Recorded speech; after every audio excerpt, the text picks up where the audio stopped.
आदरणीय भाइयों और बहनों, नमस्कार, आदाब, सत श्री अकाल दोस्तों, हरे कृष्णा।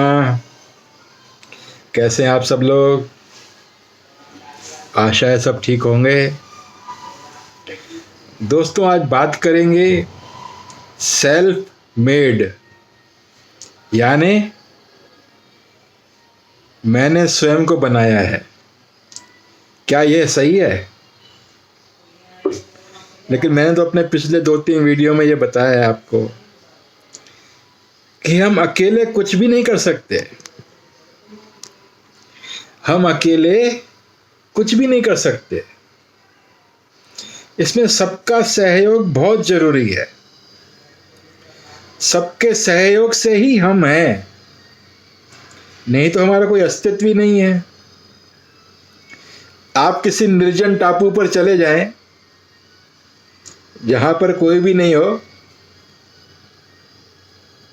आपको वहां पर बीच तो मिलेगा, समुद्र का बीच तो मिलेगा, किनारा समुद्र का, पेड़ पौधे मिलेंगे, खाने को कंदमूल भी मिलेंगे। आप वहां भूखे नहीं रहेंगे। लेकिन क्या अकेला आपको मजा आएगा वहां पे? अगर 1-2 दिन मजा आ भी गया तो बाद में तो आप कहेंगे, यार मैं कहां फंस गया। तो आप और मैं जो है, बिना किसी के सहयोग के इस दुनिया में चल नहीं सकते। जो कहते हैं कि मैं सेल्फ मेड हूं, मैंने ही सब कुछ किया है, उनकी थ्योरी गलत है दोस्तों। पिछले दिनों एक रिश्तेदार घर आए। कई सालों बाद आए थे। खूब बातें हुई। पहले आर्थिक स्थिति पतली थी, अब काफी ठीक ठाक है। और बातों बातों में उन्होंने कई बार कहा कि हम तो सेल्फ मेड हैं, इसमें किसी का कोई योगदान नहीं है। माँ बाप ने हमें दिया ही क्या है, कुछ भी तो नहीं दिया हमें। और इसका जिक्र उन्होंने कई बार किया। जो संपत्ति अर्जित करी है वो हमने खुद अर्जित करी है। दोनों मियाँ बीवी जो है यही कहते रहे। दोस्तों, ऐसी शिकायत करने वाले वो पहले व्यक्ति नहीं। कई लोग ऐसी शिकायतें करते कि हमारे माँ बाप ने हमें दिया ही क्या है। उनका दावा होता है कि they are completely self made. यह मात्र अहंकार है दोस्तों, केवल अहंकार। अहंकार के अलावा और कुछ नहीं। सुनिए, आपको पता लग जाएगा। किसी भी स्थिति में यह आंशिक सच हो सकता है, पूरा नहीं। थोड़ा बहुत सच हो सकता है, क्योंकि आपकी मेहनत लगी है। जो ये कहते हैं उनकी मेहनत लगी होती है। जहां तक माँ बाप से विरासत में संपत्ति मिलने की बात है, यदि उनके पास कुछ देने लायक होता तो वे जरूर देते। जब पास कुछ था ही नहीं तो कहां से देते? पर क्या मात्र धन दौलत ही वास्तविक विरासत है? क्या धन दौलत ही वास्तविक विरासत है? नहीं दोस्तों। इसके अलावा भी माँ बाप ने हमें बहुत कुछ मिलता है। माँ बाप से बहुत कुछ मिलता है। हम ये भूल जाते हैं, हमारा जीवन ही उनका दिया हुआ है। सबसे बड़ी विरासत को ये नहीं है कि हम ये जीवन जी रहे हैं। हम जो भाषा बोलते हैं, जो हमारे अंदर संस्कार हैं, वह माता पिता से ही तो सीखा है हमने। उन्होंने ही उंगली पकड़कर चलना सिखाया होगा। अपनी हैसियत के अनुसार शिक्षा दीक्षा दी होगी। फटेहाली में भी माँ बाप दोस्तों भूखे पेट रहते हैं, लेकिन अपने बच्चों को भरपेट खिलाते हैं। माँ बाप से संपत्ति नहीं मिली तो क्या, विषम परिस्थितियों में जीने का साहस और प्रेरणा तो अवश्य मिली होगी। बिल्कुल ठीक बात है ना दोस्तों। कुछ लोगों को माँ बाप से नहीं, पूरे समाज से शिकायत रहती है। वे कहते हैं कि दुनिया ने उनके लिए आखिर किया ही क्या है। ऐसे लोग प्राय स्वयं के लिए ही निर्मित होते हैं।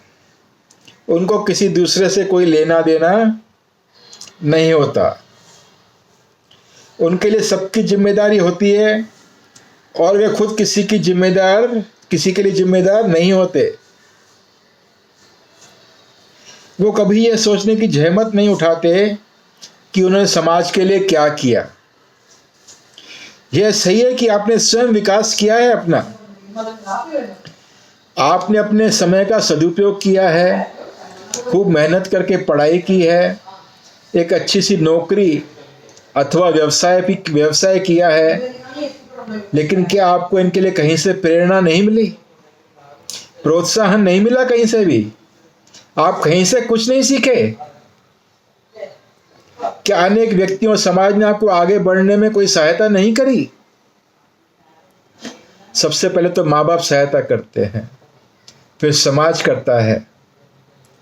जहां पर आपने शिक्षा प्राप्त की, वे स्कूल, कॉलेज और विश्वविद्यालय क्या आपने बनाए थे? क्या उनका कोई सहयोग नहीं था जहां से आपने शिक्षा प्राप्त की?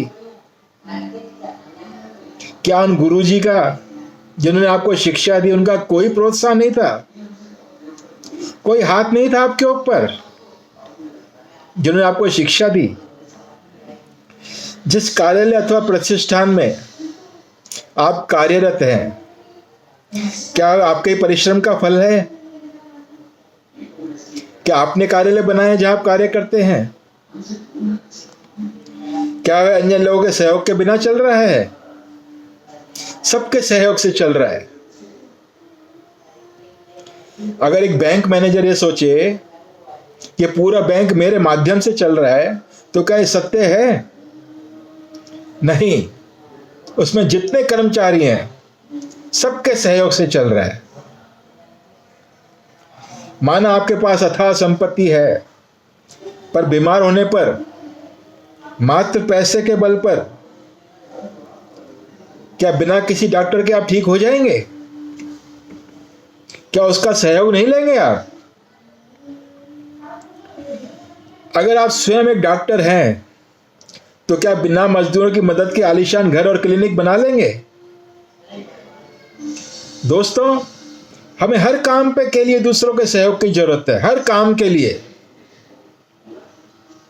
अगर आपके अधीनस्थ कर्मचारी कार्य कर रहे हैं, अगर आप एक व्यवसायी हैं और आपके अधीनस्थ कर्मचारी काम कर रहे हैं, तो उनका भी पूरा सहयोग है उस व्यवसाय को चलाने में।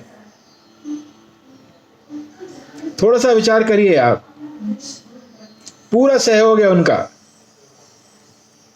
और कार्यालय में आपके साथ अन्य कर्मचारियों का भी पूरा सहयोग है। एक मजदूरी क्या बिना किसान की मेहनत के अन्न का दाना मुंह में डाल सकेगा? नहीं ना। जब तक किसान अन्न नहीं बोएगा, तो एक मजदूर क्या और एक अमीर क्या, एक अरबपति क्या खाएगा वो? क्या हवा खाकर गुजारा करेगा? तो उसके लिए किसान का सहयोग भी बहुत जरूरी है। तो ये सहयोगी तो है, मैं एक दूसरे को। अगर आप सेल्फ मेड हैं, तो खुद ही व्यवसाय करिए, आपको किसी ग्राहक की जरूरत भी नहीं है। खुद ही अन्न उगाइए, खुद ही खाइए, खुद ही पकाइए, उसको तो सेल्फ मेड कहेंगे। लेकिन जहां इतने लोगों का सहयोग मिल रहा है, फिर भी ये अहंकार मन में है कि मैंने ही सब कुछ किया है, न मेरे माँ बाप ने दिया, न समाज ने दिया, न किसी और ने कुछ दिया। ये तो मेरा अहंकार ही बोल रहा है भाई। जबकि मैं सबके सहयोग से ही आज यहां पर पहुंचा हूं, यहां खड़ा हूं। और फिर भी अगर मैं बोलूं कि मेरे माँ बाप ने मुझे कुछ नहीं दिया, मेरे समाज ने मुझे कुछ नहीं दिया, अरे मैंने समाज को क्या दिया, ये सोचने वाली बात है। मैंने माँ बाप के लिए क्या किया, ये सोचने वाली बात है, न कि ये कि माँ बाप और समाज ने मुझे क्या दिया। चलिए मान लेते हैं कि समाज ने आपको कुछ नहीं दिया, यहां सब स्वार्थी हैं, बिना कारण कोई किसी को कुछ नहीं देता। लेकिन प्रकृति ने क्या दिया आपको? सब कुछ तो मुफ्त दिया है और दे रही है। हवा, पानी, अन्न उगाने के लिए धरती अपनी, और आप उसको क्या दे रहे हो? जो जल गंदगी साफ करता है, आप उसी जल को गंदा कर रहे हो, हवा को प्रदूषित कर रहे हो। आप क्या दे रहे हो प्रकृति को? प्रकृति आपको इतना कुछ दे रही है। वास्तविकता यह है, हम सब एक दूसरे के सहयोग के बिना अपूर्ण हैं। हम सबको एक दूसरे का सहयोग चाहिए ही चाहिए। हमारे विकास में सिर्फ हमारा ही पुरुषार्थ नहीं, अन्य सभी का सहयोग अपेक्षित है। माता पिता, भाई बंधु, समाज, प्रकृति, इन सबके सम्मिलित प्रयासों से ही हमारा जीवन गति पाता है। इस भ्रम को तोड़ें कि हम सेल्फ मेड हैं। दोस्तों, आप व्यवसाय करके घर जाते हो या कार्यालय से घर जाते हो, तो घर क्यों जाते हो भाई? और अगर घर में आप अकेले हो, बिना मियाँ बीवी बच्चों और माता पिता के, तो क्या दीवार से सर फोड़ोगे जाके? करोगे क्या? दोस्तों, करोड़ों में एक दो व्यक्तियों को छोड़ दो, क्योंकि अपवाद सब जगह होते हैं। अपवाद सब जगह होते हैं। बाकी सब जो है, आप अपने बिना परिवार के सहयोग के, समाज के सहयोग के क्या जी पाओगे? सवाल ही नहीं होता। दोस्तों, एक छोटी सी कहानी के साथ समापन करेंगे। बहुत छोटी सी कहानी है, और उससे पहले अपने मन से ये अहंकार निकाल दो कि I am completely self made. और इसमें बहुत लोगों ने सहयोग दिया है, माँ बाप, भाई बहन, अड़ोसी पड़ोसी, समाज के लोग। दोस्तों, राजा सुषेण, राजा का नाम था सुषेण, उनके मन में कुछ प्रश्न थे जिसके उत्तर की तलाश में वह एक महात्मा के पास पहुंचे। महात्मा ने कहा, अभी मेरे पास समय नहीं है, मुझे अपनी वाटिका बनानी है, मतलब बागवानी करनी है, उसके बाद मैं आपके प्रश्नों का उत्तर दूंगा। तो राजा भी उसकी मदद करने में लग गए, उस महात्मा की मदद करने में लग गए। इतने में एक घायल व्यक्ति आया और वहां आकर मूर्छित हो गया।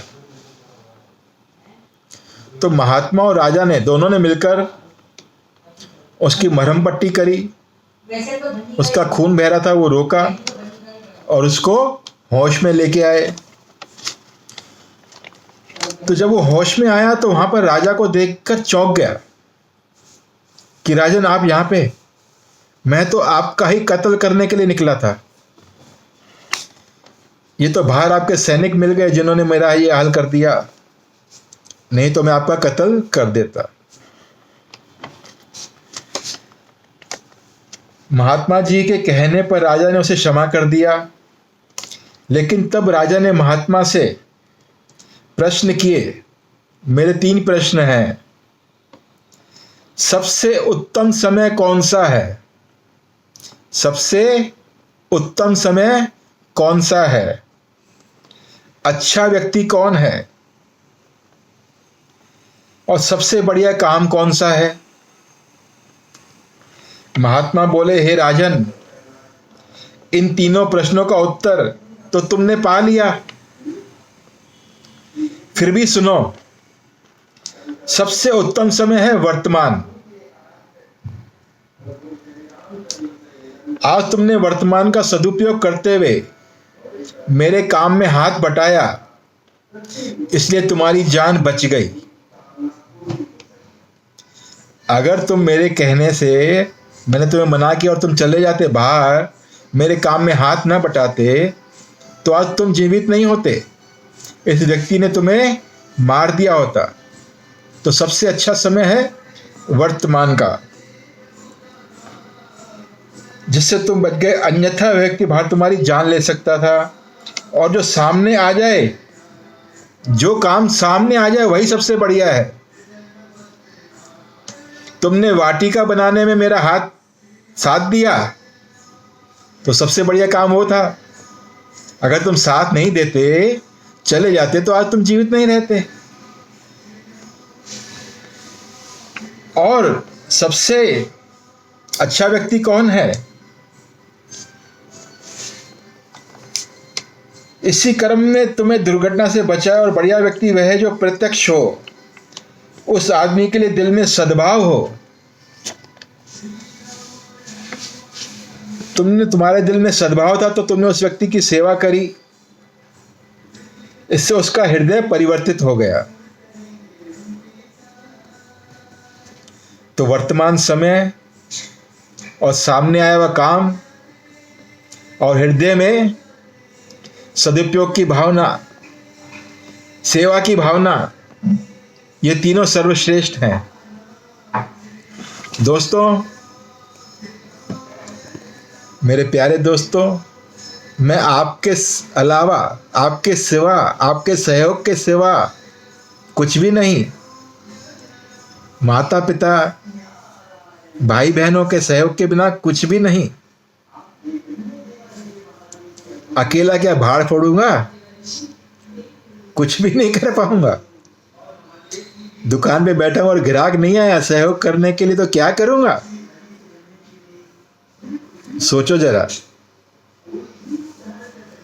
मैं आप सबके सहयोग से बना हूं और सहयोग से ही रहना चाहता हूं। यही भावना मेरे मन में भी है और आपके मन में भी यही भावना होनी चाहिए। दोस्तों, कुछ अच्छा लगा इसमें तो सब्सक्राइब करिए। शेयर करने में कंजूसी क्यों करते हो आप? फोन पर तो कहते हो, सामने मिलते हो तो कहते हो भाई तुम बहुत बढ़िया बोलते हो, लेकिन शेयर करने में कंजूसी करते हो। शेयर करो, लाइक करो, सब्सक्राइब करो। बहुत बहुत धन्यवाद दोस्तों, बहुत बहुत धन्यवाद। Thank you very much.